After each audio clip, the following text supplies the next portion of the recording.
तो इसको अगर आपके सामने इस तरह पड़ा है तो आप कहेंगे कि ये एंडोट्रेकियल ट्यूब है, और आप कहेंगे कि ये कफ एंडोट्रेकियल ट्यूब है। तो ट्यूब एंडोट्रेकियल ट्यूब दो किस्म के होता है, एक होता है प्लेन एंडोट्रेकियल ट्यूब और एक होता है कफ एंडोट्रेकियल ट्यूब। तो यहाँ पे इसका कफ होता है, इसको कहते हैं पायलट बेलून। ये जब हम ट्रेके में रख देते हैं तो ये इसमें हवा भरते हैं तो ये इन्फ्लेट हो जाता है ट्रेके के अंदर। तो ये ट्यूब जो है मेनली हम जनरल एनेस्थीसिया के लिए इस्तेमाल करते हैं, लेकिन इसको वेंटिलेशन के लिए भी जिस तरह सीसीयू वगैरह आईसीयू वगैरह में इसको वेंटिलेटर पर डालते हैं और ट्यूब ट्रेके के अंदर रखते हैं। तो मेनली जो यहाँ पे एनेस्थीसिया में हम जनरल एनेस्थीसिया के लिए इस्तेमाल करते हैं। तो उसका ये एंड जो है ट्रेके के अंदर होता है, ये वाला ये मशीन के साथ अटैच होता है, ठीक है। इसमें मुख्तलिफ साइजेज आते हैं। यहाँ पे लिखा होता है, देखिए यहाँ पे लिखा है, अगर मैं पूछूँ कि ये कौन सा साइज तो आप कहेंगे कि ये 6 साइज है। इसका मतलब ये है कि इसका जो इंटरनल डायमीटर है वो 6 मिलीमीटर है। इंटरनल डायमीटर, बाहर वाला नहीं, बाहर वाला तो बड़ा होता है। तो 6 का मतलब है कि इसका ये लिखा आई डी का मतलब है कि इंटरनल डायमीटर उसका 6 मिलीमीटर है। तो हम आपसे पूछते हैं कि इसका फ़ायदा क्या है, ठीक है ना।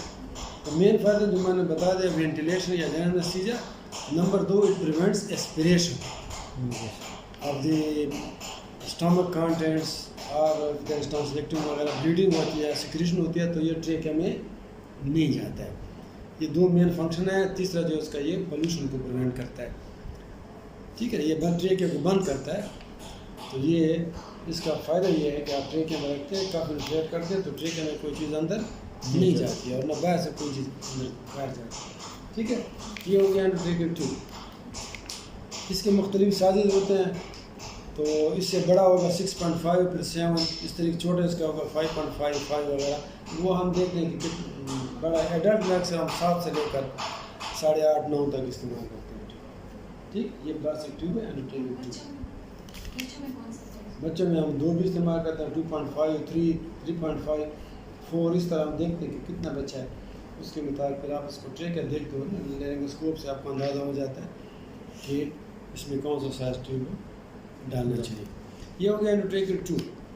बाज़ औक़ात होता है डिफ़िकल्ट इंट्यूबेशन, या ट्यूब अंदर नहीं जाती है या आप डालना नहीं चाहते, तो उसमें हम इस्तेमाल करते हैं सुप्राग्लॉटिक डिवाइस। सुप्राग्लॉटिक डिवाइस इसको कहते हैं LMA, laryngeal mask airway, laryngeal mask airway. तो जब आप ट्यूब अंदर नहीं करना चाहते तो आप क्या करते हो कि प्रॉपर साइज में साइज आते हैं, जिस पे लिखा हो, ये देखिए इस पर लिखा है 3 साइज, हाँ। इससे बड़ा 4 होता है, 5 होता है, फिर 2 होता है, 1 होता है। तो वो आप देखते हैं कि भाई कौन सा इसको, ये तकरीबन बच्चों का साइज़ है। बड़ा जो है बड़ों का होता है, वो बड़ा होता है। तो इसमें हम क्या करते हैं कि जब हम ये डालना चाहते हैं तो इसमें लेरिंगोस्कोप इस्तेमाल नहीं होता है। एंडोट्रेकियल इंट्यूबेशन में आप हमेशा लेरिंगोस्कोप से डायरेक्ट लेरिंगोस्कोपी करते हैं, फिर आप एपिग्लॉटिस को उठाते हैं इनडायरेक्टली और आप ट्यूब ट्रेके में डालते हैं। इसमें लेरिंगोस्कोप आप नहीं इस्तेमाल करते, इसको ऐसे ही ब्लाइंडली इस्तेमाल करते हैं। इसके लिए हम क्या करते हैं कि यहाँ पे हम उसको लुब्रिकेंट लगा देते हैं, हाँ? इस वाले सरफेस पर लगाते हैं। तो यहाँ पर फर्स्ट एलोकेन जेल या कोई लुब्रिकेंट आपने लगा दिया। अब मरीज़ को आपने एनेस्थीसिया दिया, मरीज़ रिलैक्स है, या फर्स्ट खुदा न खासा कोमा की वजह से मरीज़ रिलैक्स है, तो आप क्या करते हो कि आप इसके पैलेट के साथ आप इसको ले जाते हो, हाँ? इसको ऐसे पैलेट के साथ ले जाते हैं, आखिर तक ले जाते हैं। तो ये जब यहाँ पे आखिर में पहुँच जाता है तो इसमें फिर हम यहाँ पे एयर डालते हैं, ये इन्फ्लेट हो जाता है, ये वहाँ पे स्टक हो जाता है, ठीक है। दिस इज सुप्राग्लॉटिक डिवाइस, ये ग्लॉटिस के ऊपर होता है, समझ आ गई। तो इसमें ये ख़तरा हो सकता है कि एस्पिरेशन हो सकती है, क्योंकि आपने ट्रिगर को ब्लॉक नहीं किया हुआ है, तो एस्पिरेशन इसमें हो सकती है, इसमें एस्पिरेशन नहीं हो सकती, ठीक है। इसका एक फ़ायदा ये होता है कि ये डेड स्पेस को कम करता है, ठीक है, क्योंकि आपने डेड स्पेस तो नोज से शुरू होता है, ठीक है। तो आपने डायरेक्ट इसको ट्रेके में डाल दिया तो डेड स्पेस कम हो गया, डेड स्पेस कम होता है तो ऑक्सीजनेशन अच्छी होती है। तो ये हम आपको दिखाते हैं कि ये क्या चीज़ है, ठीक है। फिर आपसे हम जनरल एनेस्थीसिया के बारे में क्वेश्चन कर सकते हैं कि what do you mean by general anaesthesia, हाँ। तो वो जो मैंने आपको क्लास में बताया था, it is a reversible state of unconsciousness, muscle relaxation and anaesthesia. Unconsciousness ज़रूरी है, ठीक है। तो आप लोग पता नहीं कहाँ से आप लोग कहते हो कि भाई एमनीजिया, अनकॉन्शियस एनेस्थीसिया का लोग कहते हैं एमनीजिया। तो एमनीजिया नहीं है, जब तक मरीज अनकॉन्शियस नहीं है जनरल एनेस्थीसिया नहीं है, समझ आए।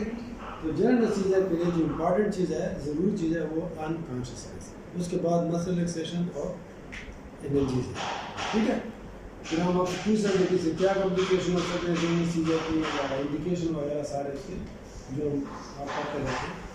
तो इसके बाद हम आपको इसके बाद इसकी एक और एयरवे होता है, आपने देखा होगा, उसको कहते हैं ब्रूडल एयरवे या ओरोफेरिंजियल एयरवे। मुंह में रखते हैं एयरवे, ऐसी टेढ़ी सी चीज़ अगर आपने देखे कभी कोई मरीज़ के मुंह में रखते हैं तो मरीज़ पूरी तरह रिकवर नहीं है, ठीक है ना, मरीज़ पूरी तरह रिकवर नहीं है, उसकी मसल पावर अभी नहीं है। तो मरीज़ अगर सीधा लेटेगा तो tongue will fall back causing the respiratory obstruction, वो फेरेंस के साथ हो जाए टच हो जाएगा तो ब्रीदिंग नहीं होगी और रेस्पिरेटरी ऑब्स्ट्रक्शन होगा। तो हम इसको टंग और फेरेंस के दरमियान रखते हैं, वो सिर्फ फेरेंस में रखते हैं, ये तो वेरियस तक जाता है ना, वो फेरेंस में रखते हैं तो उसको कहते हैं ओरोफेरिंजियल एयरवे, या उसका नाम ब्रूडल भी किस नहीं, ब्रूडल आदमी का नाम, समझ आ गई। वो हम इस्तेमाल करते हैं। एक होता है फेस मास्क, आप लोगों ने देखा तो मरीज का और फेस मास्क करते हैं तो उसका क्या फंक्शन होता है, वेंटिलेशन। दानों का जब हम उसको ओपन एनेस्थीसिया देते हैं तो उसमें हम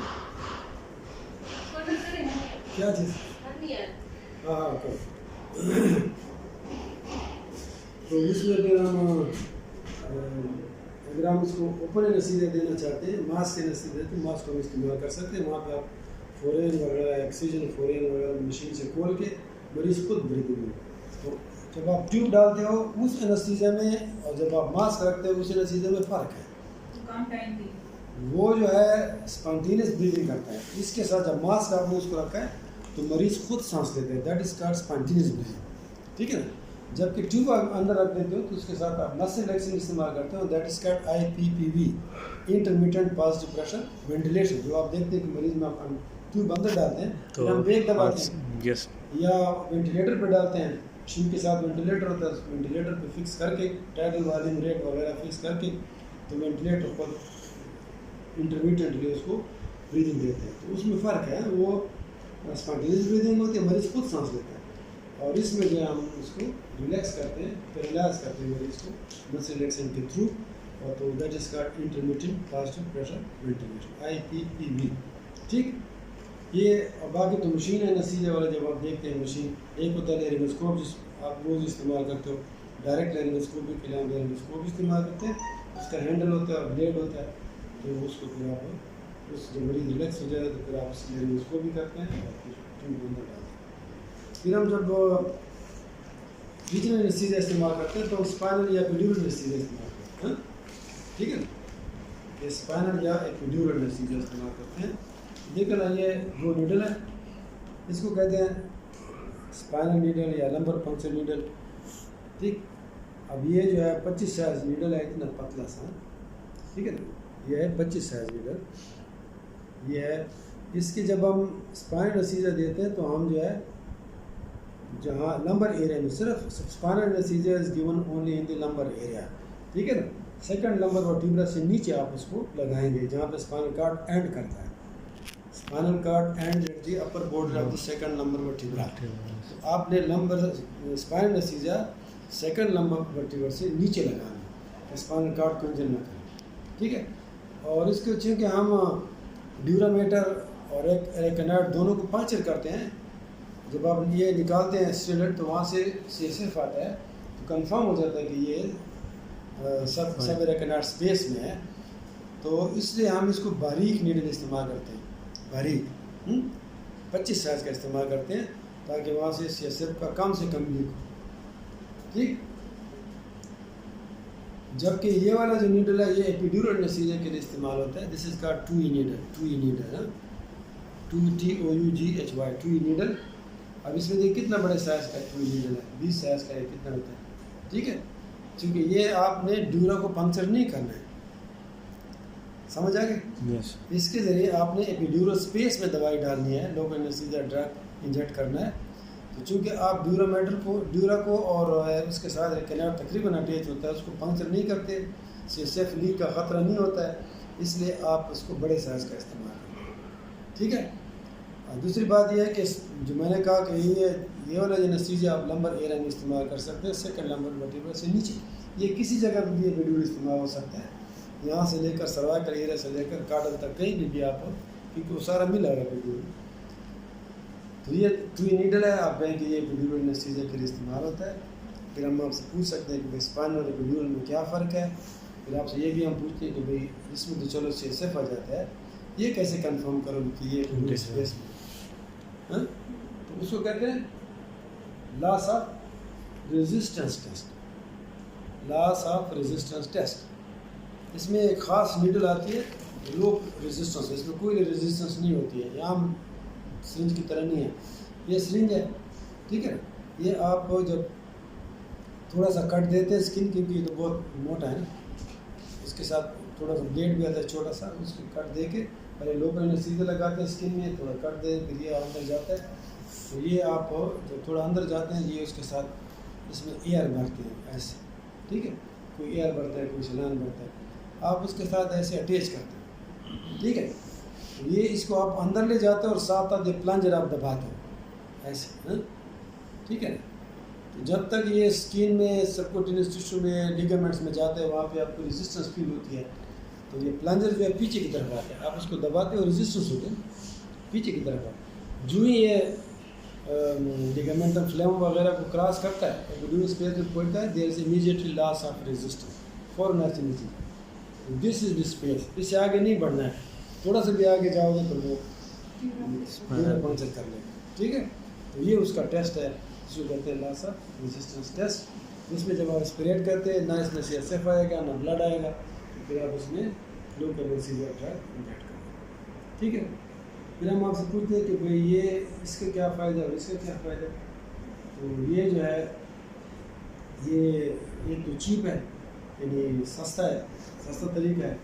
दूसरा ये आसान तरीका है, अक्सर लोग कर सकते हैं, ठीक है, ईजी है। ये मुश्किल है, इसमें टाइम कंज्यूमिंग है, कभी कभी घंटे लगते हैं। ये जो है जल्दी हो जाता है और आसान है, कोई भी कर सकता है, समझ आ गया। ये चीप है, ये महंगा है। इसका एक किट जो है 2000 का इस तरह आता है, एक किट एक मरीज़ की डिस्पोजेबल किट्स होती है, तो वो महंगा है। और इसका ये है कि लेवल जो है एनेस्थीसिया का इससे बहुत अच्छा होता है, पता चलता है कि लेवल इसका, क्योंकि स्पेस थोड़ा है ना, ये सर्वाइकल से लेकर नीचे कार्डल तक एपिड्यूरल होता है, तो उसका इतना अच्छा लेवल नहीं होता है एनेस्थीसिया का जितना स्पाइनल में होता है, ठीक है। इसका फ़ायदा ये है एपिड्यूरल का, ये मेनली अगर आप एनाल्जेसिया के लिए इस्तेमाल करते हैं ज़्यादा टाइम तक, फर्स्ट करें डिलीवरी हो रही है, प्राइमरी ग्रेविड है और फर्स्ट स्टेज में उसको दर्द होता है, घंटों दर्द होता है, तो अगर आप पेनलेस डिलीवरी करना चाहते हैं तो आप इसको डिलीवरी लगा देते हैं, इसमें एक कैथेटर पास करते हैं, ये इसका अपना कैथेटर आते हैं, ठीक है।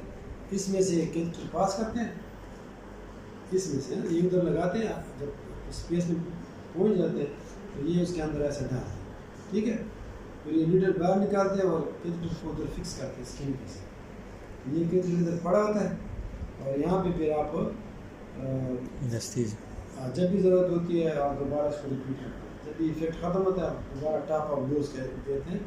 तो ये एनाल्जेसिया, या अगर मरीज़ है जिसको कैंसर की वजह से बहुत ज़्यादा पेन है, तो वो किसी तरीके से भी उसका दर्द ख़त्म नहीं हो रहा है, तो फिर आप उसको इसके ज़रिए जो है दवाई भी इंजेक्ट कर सकते हैं, ठीक है। ये तकरीबन ये इंस्ट्रूमेंट्स होते हैं जो हम आपसे पूछते हैं, ज़्यादा नहीं पूछते, ज़्यादा चीज़ें नहीं होती, ये चीज़ें होती हैं और आपसे पूछते हैं कि इसका फ़ायदा क्या है, नुकसान क्या है, कैसे करोगे। जी सर, ठीक है। कोई क्वेश्चन है सर? ये ड्रग्स का भी बता दें, कौन कौन से एनेस्थीसिया आप देते हैं? प्रोपाफोल वगैरह, ये प्रोपाफोल हो गया जर्नल में और लोकल में, स्पाइनल में। जनरल एनेस्थीसिया में जो है हम एक इंट्रावेनस एनेस्थीसिया ड्रग इस्तेमाल करते हैं, intravenous anaesthesia agent, this are mainly used for induction anaesthesia. क्या नाम होता है सर? इंडक्शन एनेस्थीसिया के लिए हम इंट्रावेनस एनेस्थीसिया एजेंट इस्तेमाल करते हैं। We use drugs through the vein. Sir नाम क्या होगा? एक प्रोपोफॉल है, एक केटामीन है, एक टाइपेंटोनिन, बहुत सारे जो यहाँ पे जो इस्तेमाल होते हैं अक्सर, जो प्रोपोफॉल जो आपने देखा है वाइट कलर का, जी सर, तो ये नॉन बार्बिचुरेटेड इंट्रावेनस एनेस्थीसिया ड्रग है, ठीक है। इंडक्शन करते हैं ये मेन हम इंडक्शन के लिए लगे, लेकिन बाद का सेडेशन के लिए भी इस्तेमाल करते हैं, जिस तरीके से ICU में मरीज होता है, हाँ?